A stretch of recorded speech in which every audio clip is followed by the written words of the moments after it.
What's happening? I'm gonna go ahead and just give you all the updates from last night, including like the IR and everything, and then I can answer any questions, okay? Okay. Alright, so I got her up into our ICU right around 11 o'clock, actually I think it was closer to 12 o'clock at night. So they went down, they brought her into the IR procedure, and they tried to get the clot out, but after 4 passes, the intensivist was not able to get any of the clot out. So they went ahead and they're just relying on the TPA to work. So after that, I went downstairs, I went and I got her. We got her for a CT just to get a picture of her head, make sure there weren't any changes after IR. And then we got her up to the neuroscience ICU, where she's been checked on at least once an hour. Actually, I've been going in there about twice an hour. And I've been checking on her site where they went in to try to retrieve the clot from. It's in her leg. They went in through an artery in her leg. So I've been checking to make sure that doesn't bleed anymore. And I've also been checking to make sure she does not have any neurological changes. So that means that she doesn't have any decline from her original neurological status from when I got her. So her neurological status right now is she is not talking. She does respond to her name by opening her eyes and looking at me, but she's very drowsy. She did get a lot of sedation during the procedure, so that could be playing a part into like her drowsiness and her not really answering. But she wasn't really responding to any commands. Like, she wasn't doing what I was asking her to quite. Like, she would sometimes, but not all the time. But now I just went in there, I just did another check with her, and she was able to squeeze my hand when I asked her, and she let go. And she sort of wiggled her feet when I asked her as well. Both her feet are moving. She can move both her legs, both her feet, and she can move her left arm all the same. Her right arm is paralyzed still from the stroke, so that's something that the doctors will be working on with her.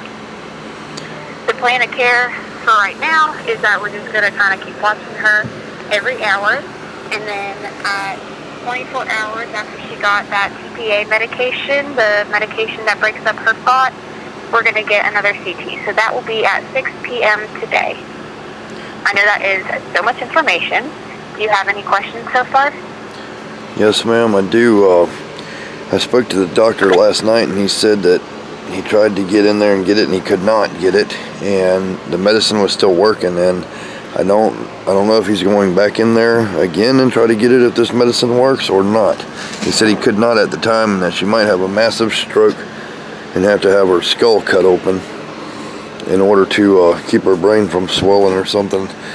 I don't fully understand everything, but from what I do understand, the clot was stuck to an artery in her brain, and he was pulling on it and he couldn't get it out. So right now, as of right now, the doctor is not going to be going back in for anything invasive. If he were to be doing that, we would call you as soon, like, you know, if he decided, we would call you the second that he decided, and we would be asking you for permission to do so, and we would also be explaining if whatever procedure he decided was best. All right. Well, she's not responsive. Also, another question.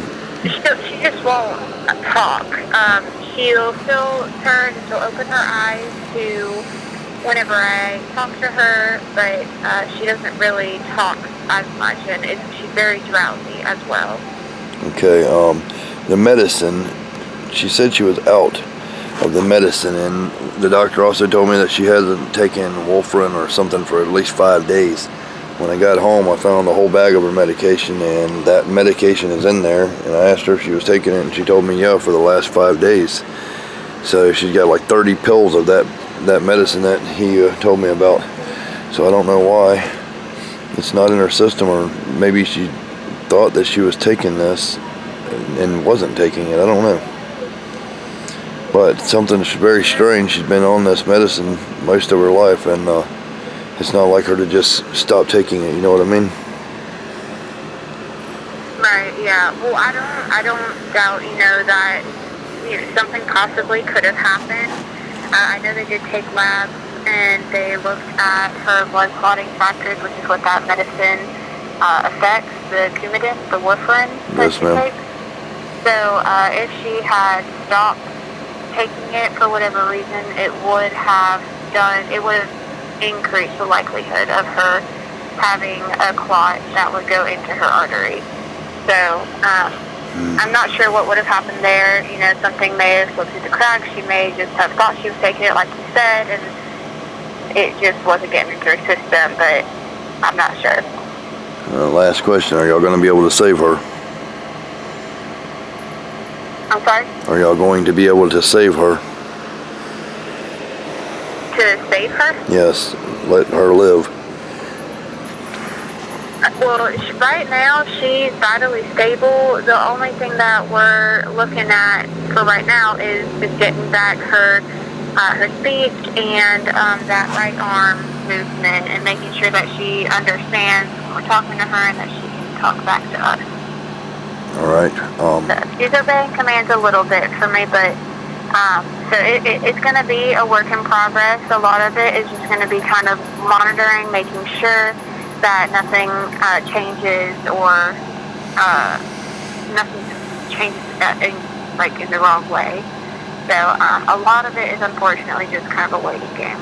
All right, but is it possible in any way that that clot in her brain can just dissipate with the medicine and not have to be invasively removed? It could be removed if her medicine starts working again, and her come out of this with maybe just minor neurological problems or something, or what? I mean, all that stuff can be dealt with. Everybody's brain is different, so everybody reacts to changes in their brain differently.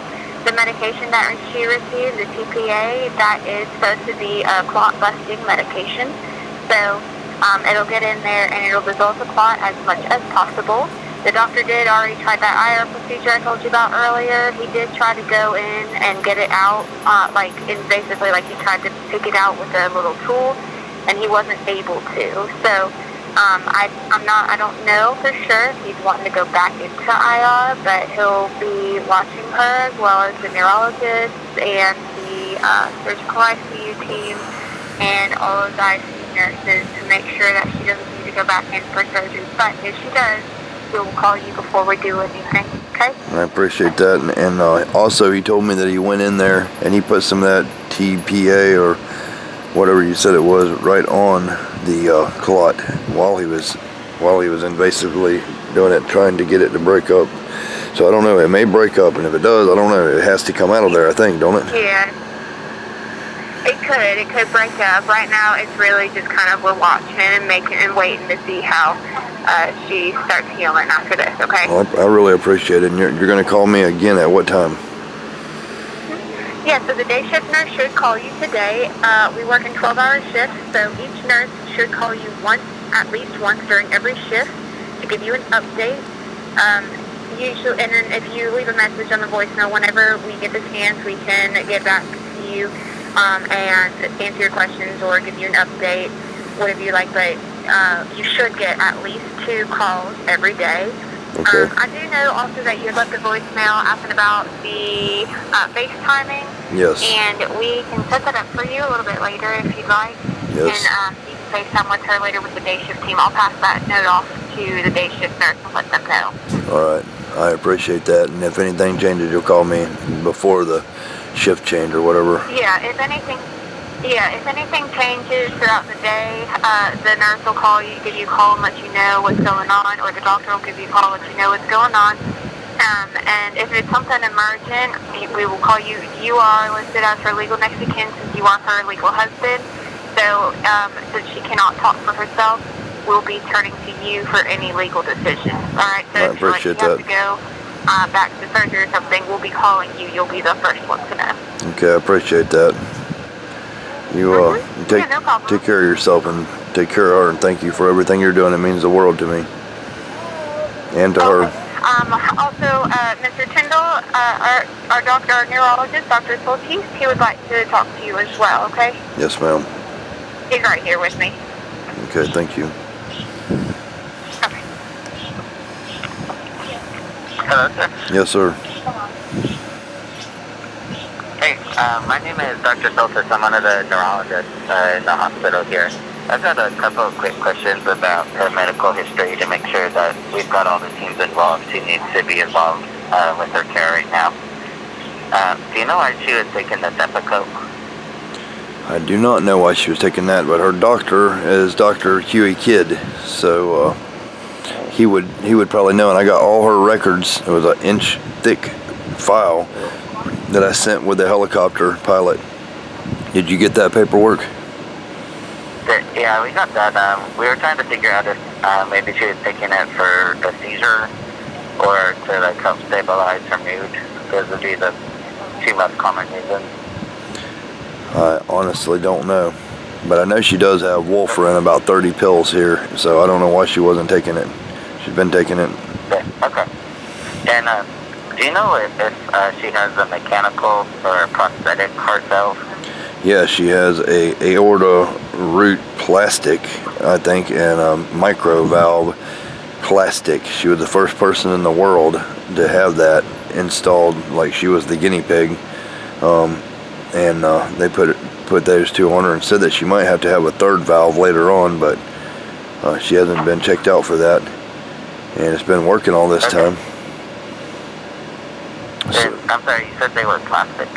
Yes, they're plastic, some kind of plastic valve that was put in there a long time. She had open heart surgery when she was 9 and when she was 12, and that's what they did, the aorta root and the aorta micro valve, and that's all I know.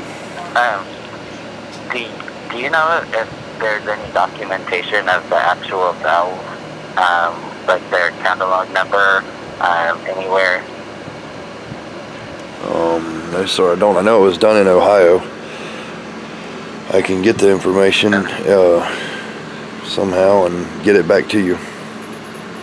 I'll have to make some calls. If you wouldn't mind reaching out and trying to get that information, that'd be very helpful for us. All right, I'll do that. I'll call up in Ohio and find out if they can do something. Okay. And like the nurse said, we're getting everybody together. We'll be talking about her coming up on morning rounds. We'll give you a call afterwards and give you an update. But we don't anticipate any changes over the next couple hours. All right, buddy. When you see her, tell her that her husband loves her very much and her son. I appreciate that. And when I call, you want me to ask for a item number on that valve that she has? Yeah, either like an item number, a catalog number, or the medical name for the valve would be fantastic. Okay, let me look.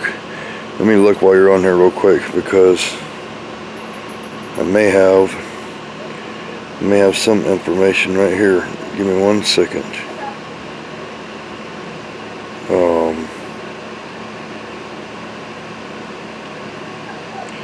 Let me see. Now she has Marfan syndrome. At Jude-Might, AT Jude-Might valve, artificial aorta root 2 of heart, tricuspid valve, slight leak, meds, Coumadin, blood thinner, atenolol 25 milligram, high blood pressure medication, cholesterol medication, and she had a migraine all night for 2 nights before this happened. There's some information. AT Jude-Might. Going back for a minute, the part that had the aortic root, could you please read that one again? Yes, AT Jude-Might valve, M-I-T-E, artificial aorta root 2 of heart, tricuspid valve, slight leak. Okay. I got that information. Is there more information on that you need? I know her doctor, her heart doctor is Dr. Shaw, and he has a lot more information on that. Yes, how do you spell Shaw? S-H-A-W. Where's Dr. Shaw at? He's in Mobile. Okay. We'll put a request out for those records then. Does she usually get migraines? Does she? Yeah. Sometimes. She has for the last 3 days had migraines, and I asked her, did you take your medicine? And she kept telling me, yeah. And obviously she has not. Okay. Sounds good. Well, thank you very much. We'll be in touch later on in the morning. Do you have any other questions while I'm on the line? I sure just keep her alive. Alright, we'll do our best for you, sir. Okay. All right, buddy. Thank you so much. Take care. Alright, thank you. Bye-bye.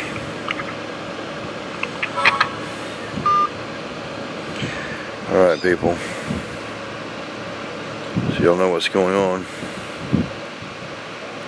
This is very hard on me to make this video. It's very hard. Let's see.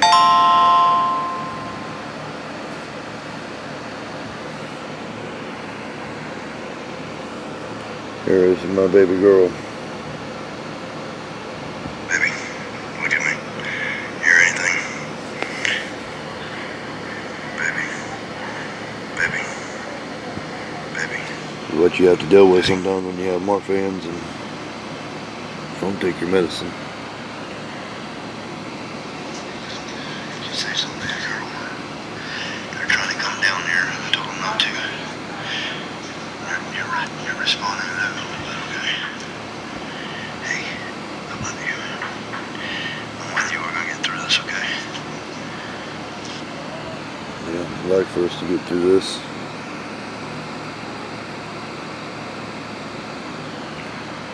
This is what, I don't know, people, I'm really, they're getting, there goes Sarah Tyndall. Get a brain. Putting her on the helicopter. My poor sweetheart. I'm fixing to head that way. This really hurts me bad, people. I know it hurts the whole world, but everybody has a right to know.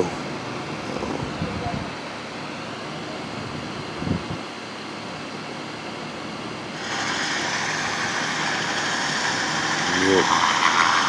Here they go. I hear the helicopter. Here they are. Yep. That's what you want later. He says, later, sir, I'm with you. Watching you. Trying to just document all this stuff that's happened.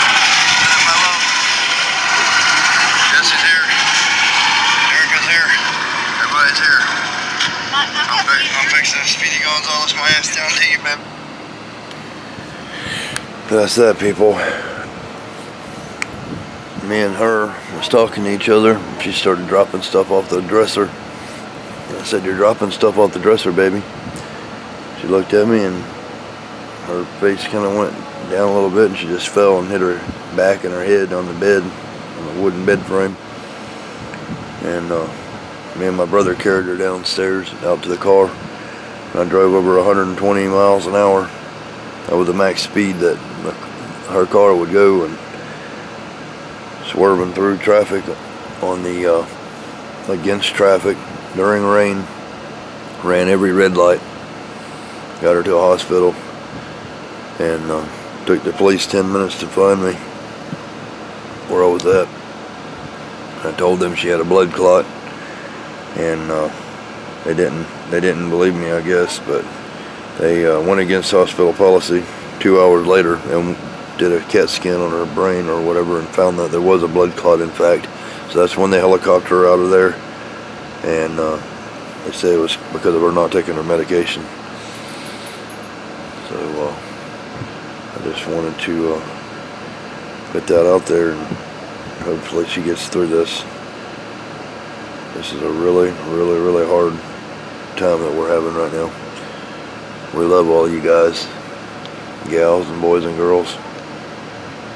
Stay tuned. I'll try to keep y'all updated the best I can. Edward Tyndall by himself out.